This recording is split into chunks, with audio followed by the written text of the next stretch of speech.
Nirmala road ઉપર ગજકર્ણ group દ્વારા ગજકર્ણ group કરવાજે Ganesh મહોત્સવનું ભવ્ય આયોજન કરવામાં આવ્યું।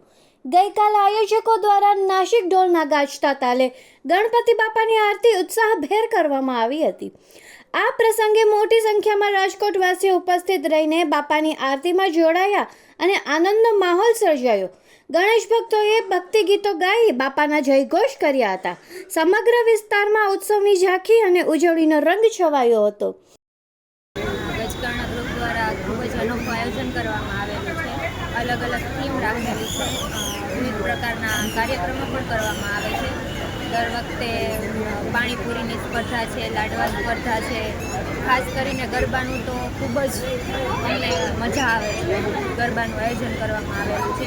રોજે રોજ અલગ અલગ હોય છે, વિવિધ પ્રકારની થીમ છે। વિસર્જન બાદ તો અમે ગમતું જ નથી એમ 10-12 દિવસ સુધી આટલું સારું વાતાવરણ ને પછી એમ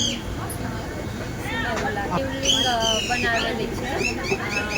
હિમાલય પર્વત બનાવવામાં આવ્યા છે અને ઝૂલામાં ગણપતિજીને એવી રીતે ડેકોરેશન કરવામાં આવ્યું છે। નિર્મલા રોડ ઉપર આવેલ ગજકર્ણ ગ્રુપ દ્વારા ખૂબ જ આનંદમય આયોજિત હોય છે ગણેશ ચતુર્થીનું। છેલ્લા 4-5 વર્ષથી આયોજન કરેલું। વિદાય થયા બાદ પછી આમ સુનેરું લાગે છે, કારણ કે એટલું ધામધૂમથી હોવા છતાં પછી વધારે ઓલું લાગે છે। એવા શિવલિંગ છે, પછી હિમાલય છે, જે શિવ અને ઝૂલતા ગણપતિ છે ને 12 જ્યોતિર્લિંગ છે।